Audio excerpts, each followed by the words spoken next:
नमस्कार विद्यार्थियों, मैं प्रीति जैन, प्रवक्ता Adinath college of education Maharra Lalitpur से बीएड सेकेंड ईयर की कक्षा में आज हम निर्देशन एवं परामर्श विषय के अंतर्गत आज का हमारा टॉपिक है विशिष्ट बालकों की शिक्षा प्रक्रिया। पिछली कक्षा में हमने विशिष्ट बालक किसे कहते हैं, ये कैसे होते हैं और इनकी विशेष आवश्यकताएं, इन सब का अध्ययन किया था। अब हमारा मेन टॉपिक आता है कि विशिष्ट बालकों की शिक्षा प्रक्रिया कैसी होनी चाहिए। विशिष्ट बालक कई प्रकार के होते हैं। विशिष्ट बालकों को उनकी श्रेणी के अनुसार शिक्षा के कार्यक्रम बनाने चाहिए। विशिष्ट बालकों को दी जाने वाली शिक्षा इस प्रकार है। विशिष्ट बालकों की पहचान व उनका आकलन करना। सर्वप्रथम हमें यह आवश्यक होता है कि विशिष्ट बालक किस श्रेणी का है, क्या यह बालक विशिष्टता की श्रेणी को रखता है, और यदि वह विशिष्टता को रखता है तो वह किस श्रेणी का बालक है।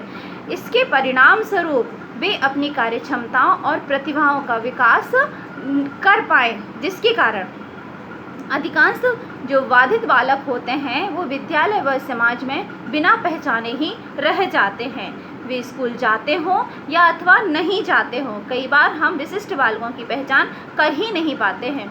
ऐसी परिस्थिति में विद्यालय या अध्यापकों या फिर उनके पेरेंट्स का यह कर्तव्य बनता है कि अपने बालकों की जांच करवाएं, या फिर उनमें कुछ ऐसी विशिष्टता देखने में आए तब मनोवैज्ञानिक या चिकित्सकीय सलाह लेकर हम यह सभी ध्यान में रखें कि हमें उनकी विशिष्टता को ध्यान में रखते हुए ही उन्हें शिक्षा प्रदान करनी है। कई बार छोटे छोटे गांव या ऐसी जगहों पर जहां पे मनोवैज्ञानिक चिकित्सा नहीं पहुंच पा रही है, ऐसी जगहों पर हमें उनकी सृजनात्मकता, उनकी क्रिएटिविटी, उनके अंदर क्या क्रियात्मक क्रियाएं हैं या क्या विशिष्टताएं हैं, विद्यालय को यह कर्तव्य बनता है कि समय समय पर मनोचिकित्सकों को बुलाकर, या अगर आपको लगता है कि हमारे विद्यालय में कोई बालक है जो सभी से कुछ अलग है, तो उसकी जांच करवा के हमें उसकी विशिष्ट शिक्षा की ध्यान में रखना चाहिए। NCERT का भी यही मानना है कि विशिष्ट बालकों की शिक्षा उनके अनुसार ही उन्हें प्रदान की जाना चाहिए। यदि अवरोधक कार्यक्रमों को प्रभावशील तथा सफल बनाना है तो प्रत्येक दिशा में एक चिकित्सकीय तथा मनोवैज्ञानिक निर्धारण का विषय विशिष्ट बालकों को होना चाहिए। इसके पश्चात सेवाओं का स्थापन, अर्थात मनोवैज्ञानिक और चिकित्सकीय निर्धारण के पश्चात विशिष्ट बालकों को उपयुक्त श्रेणी तथा उपयुक्त शिक्षण संस्था में रखना चाहिए। किसी भी शिक्षण संस्था में विशिष्ट बालकों के स्तर का निर्धारण उनके अतिक्रम तथा पिछले अनुभवों के आधार पर किया जाना चाहिए। अर्थात पिछले उनके क्या अनुभव हैं, उनका किस तरीके से अतिक्रम है, किस तरीके से उनकी सीखने की क्षमता है, इसके आधार पर ही हमें यह ज्ञात हो जाना चाहिए कि यह किस श्रेणी का विशिष्ट बालक है और अब हमें इसको शिक्षा के किस स्तर पर रखना है और किस स्तर की हमें इसको शिक्षा प्रदान करना है। किसी भी शिक्षण संस्था में विशिष्ट बालकों के स्तर का निर्धारण उनके अतिक्रम तथा पिछले अनुभवों के आधार पर ही किया जा सकता है। जहाँ तक शारीरिक व मानसिक बाधक बालकों का संबंध है, इस क्षेत्र में भारतवर्ष में निम्नलिखित कार्यक्रम हैं। सामान्य कक्षाओं में पूर्णकालिक स्थापना, सामान्य कक्षा तथा विशिष्ट कक्षा में बारी बारी अंशकालिक स्थापन, विशिष्ट कक्षाओं में पूर्णकालिक स्थापन, विशिष्ट शिक्षण संस्थाओं में पूर्णकालिक संस्थापन, आवासीय शिक्षा संस्थाओं में पूर्णकालिक स्थापन। क्योंकि हमारे देश में बुद्धिमान, सृजनात्मक, भावात्मक तथा सामाजिक रूप से बाधित कक्षाओं का प्रावधान नहीं है, इसलिए प्रभावित बालक सामान्य शिक्षा संस्थाओं में ही शिक्षा ग्रहण करते हैं। हमारे देश में अब तो बहुत अधिक विकसित देश हो गया है। पहले जब हमारे देश में अलग कक्षाएं नहीं थीं, अलग अलग विद्यालय नहीं थे, तब ऐसे बालक एक साथ बैठकर ही शिक्षा ग्रहण करते थे। विलक्षण तथा प्रतिभाशाली बालकों के लिए विभिन्न संस्थाएं स्थापित की गई हैं, जिसके माध्यम से यदि हम यह पहचान कर लेते हैं कि हमारा बालक या हमारे विद्यालय में कोई ऐसा बालक है जो विशिष्टता रखता है तो हम उसकी विशिष्टता को ध्यान में रखते हुए उसे शिक्षा प्रदान करें।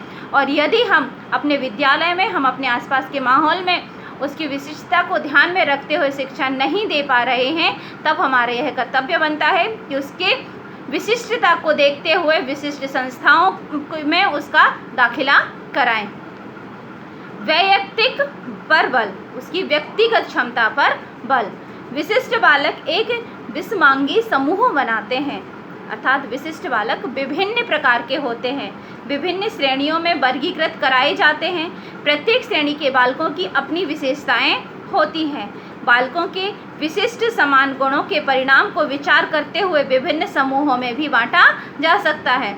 इस प्रकार विशिष्ट बालकों की शिक्षा उनकी विशेषताएं वैयक्तिक विशेषताओं से मिलती जुलती होनी चाहिए, अर्थात उनकी जो विशिष्ट बालकों की क्षमताएं हैं, उनकी व्यक्तिगत विशेषताएं हैं, ये दोनों आपस में इनका मेल होना बहुत अधिक आवश्यक होता है।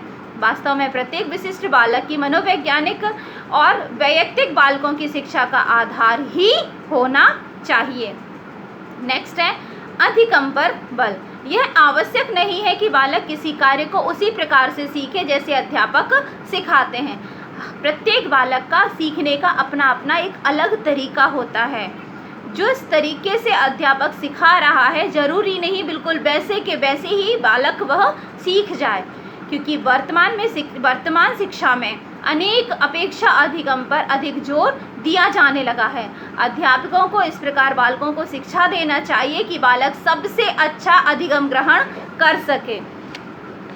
हमें यह प्रयास करना चाहिए, अध्यापक का यह कर्तव्य बनता है कि बालकों के अनुसार हमें अधिगम देना चाहिए।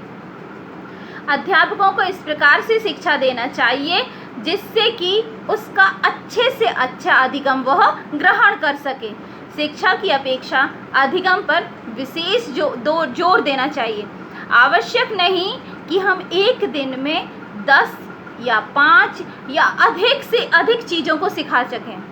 आवश्यक यह है कि बालक एक दिन में या कम समय में या ज़्यादा समय में उसे किसी भी एक चीज़ को सीखने में कितना समय लग रहा है, जब तक वह उस एक विषय में परिपक्व नहीं हो जाता है, हमें आगे नहीं बढ़ना चाहिए। नेक्स्ट, ऐसा विशिष्ट बालकों के लिए शिक्षा कार्यक्रम की योजना बनाते समय शिक्षा की अपेक्षा अधिगम की पुष्टि करनी चाहिए। हमें यह ध्यान रखना चाहिए कि हम जो पढ़ा रहे हैं, क्या वह बालक सीख रहा है या फिर उसने कितना सीखा है और किस तरीके से सीखा है। इन सभी बातों को ध्यान में रखते हुए ही हमें शिक्षा देना चाहिए। नेक्स्ट, विशिष्ट शिक्षा संस्थाओं का स्वरूप। भारत में विशेष रूप से दृष्टिबाधित, श्रवणबाधित, मानसिक मंदित तथा शारीरिक व मानसिक गंभीर रूप से बाधित बालकों के लिए विशिष्ट शिक्षा संस्थाएं स्थापित की गई हैं। दृष्टिबाधितों का विद्यालय अलग होता है, श्रवण बाधितों का विद्यालय अलग होता है। ऐसे अलग अलग विद्यालयों में भी हम बाधित जो विद्यार्थी हैं उनका दाखिला कराकर उन्हें स्पेशल एजुकेशन भी दे सकते हैं। विशिष्ट स्कूलों में प्रशिक्षित अध्यापक संस्थाओं, उपकरणों तथा अन्य विशेष सहायक सामग्रियों की सहायता से बालकों को आवश्यकता अनुसार उनकी आवश्यकता के अनुरूप शिक्षण उपलब्ध कराते हैं। कुछ सरकारी संस्थाओं को छोड़कर प्रायः देखा जाता है कि विशिष्ट शिक्षा पर पर्याप्त धन व्यय करना पड़ता है, अर्थात साधारण से अधिक धन हमें विशिष्ट शिक्षा में व्यय करना पड़ता है। कुछ बालकों के अभिभावक इतना अधिक धन व्यय करने में सामर्थ्य नहीं होते हैं, इसलिए धन के अभाव में बालकों को बाध्य होकर शिक्षण संस्थाओं से हटाना पड़ता है। तब हमारा यह कर्तव्य बनता है कि हम कुछ इस तरीके से प्रयास करें जिसमें किसी भी विद्यार्थी जो विशिष्टता रखता है उसकी शिक्षा में किसी भी प्रकार की कमी ना आए। नेक्स्ट, समन्वित शिक्षा का स्थापन। शारीरिक व मानसिक रूप से बाधित बालकों की शिक्षा की दिशा में एक नया प्रयास किया जा रहा है। बाधित बालकों को सामान्य बालकों के साथ सामान्य स्कूलों में शिक्षा प्रदान की जा रही है, अर्थात हमें सबसे अच्छा तो यही तरीका होता है कि विशिष्टता के पश्चात भी यदि वह समाज में या सामान्य विद्यार्थियों के साथ बैठकर यदि वह शिक्षा ग्रहण करता है तो उसका एडजस्टमेंट और शिक्षण अधिगम बहुत अच्छा होता है। तो हमें यही ध्यान में रखना चाहिए कि अधिक से अधिक हमारा यह प्रयास हो कि जो बाधित बालक है वह सामान्य कक्षाओं में ही अधिगम कर सके। राष्ट्रीय शिक्षा नीति में बताया गया है कि जहाँ तक संभव हो आंशिक रूप से जो बाधित बालक हैं, जैसे हाथ पैर में किसी प्रकार से कोई कमी है, असमर्थ हैं, पैर टूट गया है, पोलियो है या एक हाथ नहीं है या अंग भंग वाली स्थिति जो कहते हैं, ऐसी स्थिति में हमें उन्हें सामान्य कक्षाओं में ही शिक्षण दिलाना चाहिए। जहाँ तक संभव हो गंभीर रूप से बाधित बालकों के लिए विशिष्ट शिक्षा जिला मुख्यालयों में विशिष्ट शिक्षण संस्थाएं तथा आवासीय संस्थाएं स्थापित की जाना चाहिए। प्रत्येक संभव दिशा में गंभीर रूप से बाधित बालकों की शिक्षा को प्रेरित किया जाना चाहिए। नेक्स्ट, भत्तों का प्रावधान। भारत सरकार ने शारीरिक रूप से बाधित बालकों की शिक्षा के लिए कुछ भत्तों का प्रावधान किया है। यात्रा भत्ता, यूनिफॉर्म, पुस्तक खरीदना, उपस्थिति भत्ता, छात्रवृत्ति आदि बाधित बालकों को इन भत्तों में लाभ उठाने के लिए प्रेरित करना चाहिए। भारत सरकार ने यह प्रयास किया है कि ऐसे बालकों के लिए कुछ ना कुछ उनको सुविधाएं दी जाएं जिससे उनकी शिक्षा में किसी भी प्रकार की कोई कमी ना हो। अगली कक्षा में हम इसी का अगला पार्ट पढ़ेंगे। नमस्कार।